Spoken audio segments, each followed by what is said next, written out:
భోజనం చేసిన వెంటనే నీళ్లు తాగితే జీర్ణక్రియ మందగిస్తుంది. భోజనం చేసిన వెంటనే నీళ్లు తాగుతున్నారా?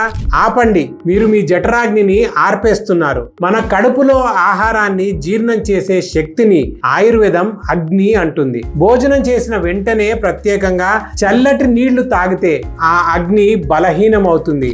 ఆహారం సరిగా జీర్ణం కాదు, గ్యాస్, ఉబ్బరం, అజీర్ణం వస్తాయి, ఆమం తయారవుతుంది. ఆయుర్వేద సూచన ఏమిటంటే భోజనం తర్వాత కనీసం 30 నుండి 45 నిమిషాలు వేచి ఉండాలి, లేదా తినేటప్పుడు మాత్రమే చిన్న చిన్న గోరువెచ్చని సిప్స్ చేయాలి. అగ్ని తన పని పూర్తి చేసే వరకు దాన్ని చల్లబరచకండి. నీటిని అగ్ని మీద పొయ్యొద్దు. మీ జీర్ణాగ్నిని కాపాడండి. ఈ రోజు నుంచే ఈ అలవాటును మార్చుకోండి. ఈ వీడియోని సేవ్ చేసి తిన్న వెంటనే నీళ్లు తాగే వారితో షేర్ చేయండి. వర్ధన్ ఆయుర్వేదాను ఫాలో అవ్వడం మర్చిపోకండి.